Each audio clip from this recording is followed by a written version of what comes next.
നമസ്കാരം. ശരീരത്തിൽ സിങ്ക് കുറയുമ്പോൾ ഉണ്ടാകുന്ന ലക്ഷണങ്ങൾ എന്തൊക്കെയാണെന്ന് നോക്കാം. നമ്മുടെ ശരീരത്തിൽ സിങ്ക് വളരെ കുറച്ച് എമൗണ്ട് മതി. 4 മുതൽ 8 മില്ലിഗ്രാം വരെ മതി ദിവസേന സിങ്കിന്റെ അളവ്. എങ്കിലും ഇത് കുറഞ്ഞു കഴിയുമ്പോൾ കാലക്രമേണ മുടികൊഴിച്ചിൽ വരാം, അമിതമായിട്ടുള്ള മുടികൊഴിച്ചിൽ വരാം, സ്കിന്നിൽ റാഷസ് ഉണ്ടാവാം, എക്സിമ പോലുള്ള സ്കിൻ കംപ്ലയിൻസ് വരാം, മുറിവുണങ്ങാൻ കാലതാമസം വരാം, സ്മെല്ല്, ടേസ്റ്റ് ഇവയൊക്കെ അറിയുന്നത് നഷ്ടപ്പെടാം, ഡയറിയ പോലുള്ള പ്രശ്നങ്ങൾ വരാം, ടെസ്റ്റോസ്റ്റിറോൺ എന്ന ഹോർമോണിന്റെ അളവ് കുറയാം. ഇത്തരത്തിലുള്ള പ്രശ്നങ്ങളൊക്കെ വരാറുണ്ട്.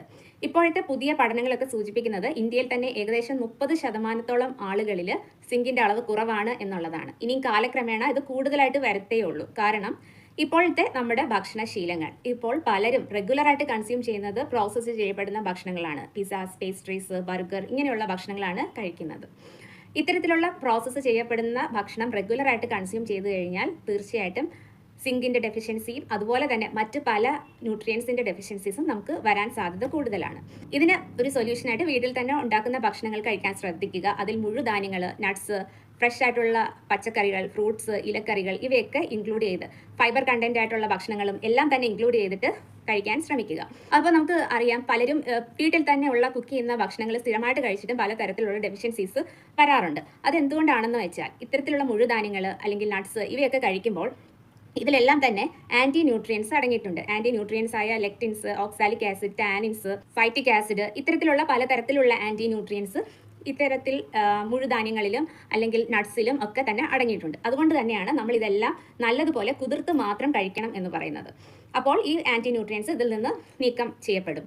ഇത്തരത്തിലുള്ള ആന്റി ന്യൂട്രിയൻസ് ഭക്ഷണത്തിലൂടെ നമ്മുടെ അകത്ത് ചെല്ലുമ്പോൾ ഇതിലെ മിനറൽസ് ഒന്നും അബ്സോർബ് ചെയ്യാൻ ഈ ആന്റി ന്യൂട്രിയൻസ് സമ്മതിക്കില്ല, ബ്ലോക്ക് ചെയ്യും. അപ്പം ഈ സിങ്ക്, അയൺ അല്ലെങ്കിൽ കാൽഷ്യം, മാഗ്നീഷ്യം ഇത്തരത്തിലുള്ള ന്യൂട്രിയൻസ് ഒന്നും നമ്മുടെ ശരീരത്തിലേക്ക് അബ്സോർബ് ചെയ്യപ്പെടില്ല. അതുകൊണ്ട് തന്നെ നമുക്ക് ഇതിൻ്റെയൊക്കെ ഡെഫിഷ്യൻസി വരാനുള്ള സാധ്യത കൂടുതലാണ്. അതുകൊണ്ട് തന്നെ മുഴുധാന്യങ്ങളാണെങ്കിലും നട്ട്സ് ആണെങ്കിലും ഒക്കെ സോക്ക് ചെയ്ത് മാത്രം കഴിക്കുക.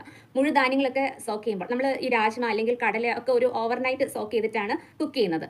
അതുപോലെ തന്നെ വേണം എല്ലാ തരത്തിലുള്ള ധാന്യങ്ങളും സോക്ക് ചെയ്യാൻ. ഇപ്പോൾ അരിയാണെങ്കിൽ പോലും നല്ലതുപോലെ ഒരു 4 മണിക്കൂർ 5 മണിക്കൂറെങ്കിലും കുതിർത്തിട്ട് മാത്രം അരിയൊക്കെ കുക്ക് ചെയ്യാൻ എടുക്കുക. ചെറുപയർ, പരിപ്പ്, വൻപയർ ഇങ്ങനെയുള്ള എല്ലാ തരത്തിലുള്ള ധാന്യങ്ങളും ഒരു 4 മുതൽ 6 മണിക്കൂർ വരെയെങ്കിലും കുതിർത്തിട്ട് മാത്രമേ, നല്ലപോലെ കഴുകി കുതിർത്തിട്ട് മാത്രമേ ഇതെല്ലാം കുക്ക് ചെയ്യാൻ എടുക്കാൻ പാടുള്ളൂ. അതുപോലെ തന്നെ നമ്മൾ കഴിക്കുന്ന നട്ട്സ് ഒക്കെ ആണെങ്കിലും കുറേ നേരം ഒരു 1 അവർ എങ്കിലും നല്ലതുപോലെ കുതിർത്തിട്ട് മാത്രം കഴിക്കുക. അല്ലെങ്കിൽ ഇത്തരത്തിലുള്ള നട്ട്സ് ആണെങ്കിൽ പോലും ഒരു ഓവർനൈറ്റ് കുതിർത്തിട്ട് കഴിക്കുന്നതാണ് നല്ലത്. അപ്പോൾ അതിൽ നിന്നും ആന്റി ന്യൂട്രിയൻസ് നീക്കം ചെയ്യപ്പെടും.